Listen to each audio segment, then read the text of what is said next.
if you want to talk about one of the positive reasons for living in Israel, even if you don't do anything outstanding, even if you're not doing this massive avoda to wake up the people and build a truly Jewish state, just that you're living here, every time that you go to the grocery and buy a bottle of milk, you're helping a Jewish-owned store make it in Israel. Every time you buy something, you travel, you're making the country stronger simply by being here. That's an incredible thing. That's really an incredible thing. You don't have to do anything exceptional to be doing a holy work for living in Israel. And living in America or some other place, it just doesn't have that. It's nice, you have your little Torah, you have your shul, it's very nice, but there's an emptiness there. Yeah, and it's Pirkei Avot, I think, talks about the fact that person has a job, like just a regular job. They can get Olam Haba from that.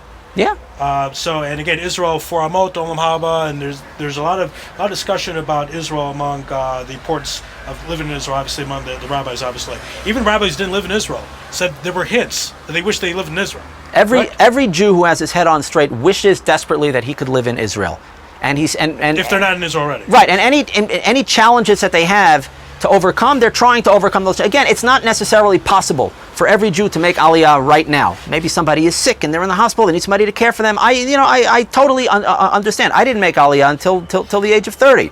Right? There were practical reasons, but I was always striving. I always had my goal to make Aliyah, and not just paying lip service to it, but I was striving to make it happen. I came on a pilot trip. I was talking to people. I was making efforts, even prior to living in Israel, to make it possible to overcome the challenges of living here. And that's the difference between somebody who really wants to live in Israel and somebody who just pays lip service to the idea because it sounds nice, but they have no intention of living here. Yeah, there's a concept, I call it armchair Zionists, where they'll talk about coming, but then they don't come, and then they're confused when other people come. Why are they doing that? And that's a bit confusing. But there are people that really would like to come, and they have circumstances they can. I have a lot of friends like that. So, but they still support Israel in other ways, donations, and just even words. Like I've had friends say, "Hey, that's great, Ari. You're in Israel. Congratulations. Keep it up. We respect what you're doing, etc." Even non-Jews. I've had that non-Jews from my high school. So. Right. So those people have a special merit that when the Golus gets bad, we learn about this in Eim Habanim Smecha. Those Jews who are an onus. It's not their fault that they can't live in Israel right now, but they want to live here. They have a special schus, so they and their money in the Golus will still be protected when things get really bad, because they don't need the wake-up call. You see, everything that happens is God is teaching us something. The tragedies that happen all have a message. Now, again, it's challenging sometimes to figure out what that message is exactly, but God is teaching us things. God is sending us messages.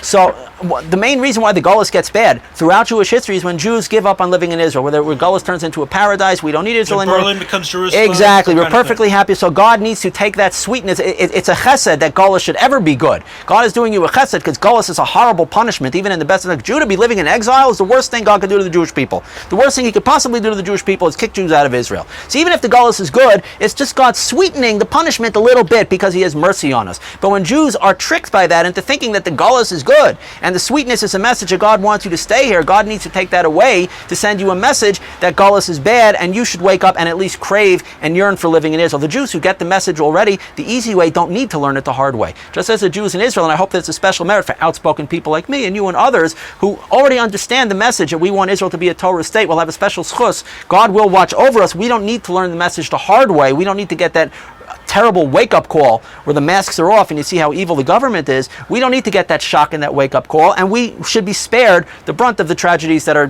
bound to come in these difficult times. By the way, I want to be transparent with you. I did shake Naftali Bennett's hand. I hope you still consider me a friend. But I was at a political event. He came up to me and we did shake hands. Okay. Again, this is the Ari Lewis Show here on Israel Sports News Radio. You're speaking about the concept of galut in the Chumash. It's interesting. After the Jews leave Egypt and all those years of slavery and all the hardships, there's a point where they would say they want to go back. And there's different commentaries that Egypt had a certain type of olive, and that Israel didn't have, some weird stuff, because it's hard. They wanted this olive, but they have the man. And it's interesting that people, Jews in different countries, especially America, there's these little things that they really, really like, and they don't want to give up on. Nosfi and I have talked about this, that some people don't want to make Aliyah because they'll have to come to Israel and use the dude Shemesh, and they have to turn on the thing for the shower. And seriously, I'm not making it up. And they don't want to do that. It's insane. Of course it's insane. Look, first of all, the Torah says, Eretz lo sechsar kol ba. There's nothing lacking in Israel. Okay. Everything a person could possibly want physically is in Israel. Now, again, we have to build up a proper Torah state to be able to access all of these things, but the land is here for us to enjoy, and everything good that a human being could ever want is to be found in Israel. If not now, then ultimately, and if we come here, then we will be, we will merit to enjoy those blessings. Look, the fact is that the greatest Yetzer Hara that a Jew has is not to jump over the mixing, the wedding, and to attack somebody there. It's not really the greatest Yetzer Hara. The greatest Yetzer Hara a Jew has is to live in Gullus.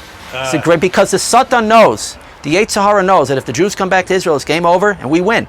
Right. So the Yetzer Hara to stay in Gullus for the most preposterous reasons that Jews have. They'll come up with any ridiculous reason. They'll say anything bad about Israel and anything good about living in Gullus. It's absurd. Totally absurd, because it's game over and we win. So that's the Yetzer Hara of the Jew. Because I even remember, I'm from Phoenix, and I remember I go to these stores. It was Quick Trip, and it was I could get Diet Mountain Dew with cube ice and crushed ice and different ice and flavors. Doesn't sound very healthy for you. No, but it was fascinating how this is what it's being focused on here. These little, like the type of ice, that detail. Something about that, I don't know, it was a little wrong, a little off. I don't want to say wrong, but they have only, it's like George Carlin did a routine about this. Political parties, 2. But then it was like grape soda, this. It's like I think there's wrong things being focused on. Hopefully, we focus more on the right things in Israel.